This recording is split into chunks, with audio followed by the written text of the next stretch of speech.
Gerginliği azaltma bölgesi ilan edilen İdlib'de insani dram her geçen gün daha da ağırlaşmaktadır. Mutabakattan bu yana bölgeye yönelik gerçekleştirilen saldırılarda 1800'ün üzerinde sivil yaşamını yitirmiş, hastane gibi sivil hizmet merkezleri bilinçli olarak hedef alınmıştır. İç göç ile birlikte nüfusu yaklaşık 4 milyona yaklaşan bölgede saldırı ve çatışmalar sebebiyle Ocak ayından bu yana yaklaşık 1.677.000 sivil Türkiye'nin sınırına göç etmek zorunda kalmıştır. Çatışma bölgelerinde sıkışan, göç etmeleri engellenen siviller için uluslararası kuruluşların harekete geçmesi, ivedilikle ateşkesin sağlanması gerekmektedir. Siyasi müzakere umudunun yitirilmek üzere olduğu ülkede sivillerin güvenliği sağlanmalı, sivil yerleşim yerleri ve sağlık kurumlarını hedef alarak savaş suçu işleyenler yargılanmalıdır.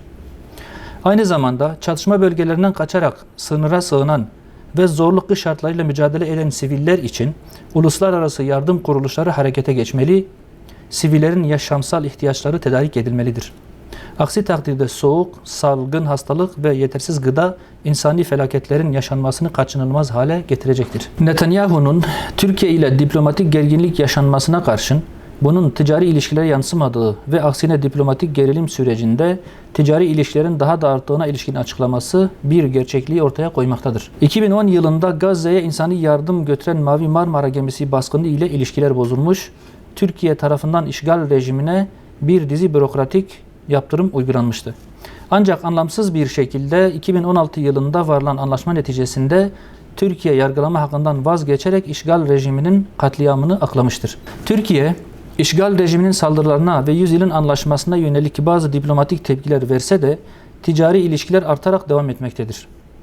2010 yılından bu yana Türkiye ve işgal rejimi arasındaki ticaret %109 oranda artmış, 2014 yılında 2 milyar olan ticaret hacmi 2018'de 6 milyar dolar düzeyine ulaşmıştır. Bu rakamlar tepkilerin göstermelik ve kamuoyunu tatmin amacıyla gerçekleştirildiğini ortaya koymaktadır. Caydırıcılık içermeyen sözlü tepkiler işgal rejiminin ihlallerini sonlandırmayacak ve yayılmacı politikası devam edecektir.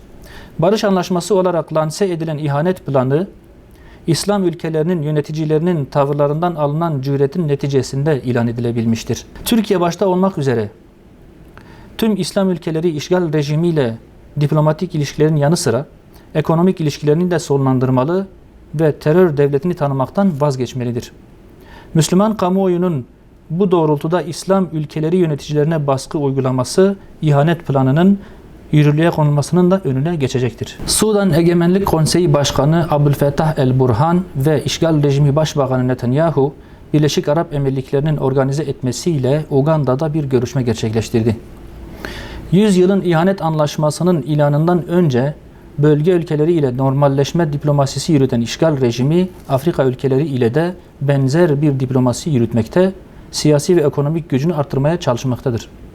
Birleşik Arap Emirlikleri ile yakın ilişkilere sahip olan rejim, Sudan'da gerçekleşen askeri darbe sürecini de Mısır'da olduğu gibi yönetmeye çalışmakta ve halk devrimlerini işbirlikçi yönetimlerin desteğiyle çalmaya çalışmaktadır. Bu görüşmeye yönelik kamuoyu tepkisi, işgal rejiminin Sudan siyasetine illegal müdahalesini göstermesi açısından önemlidir.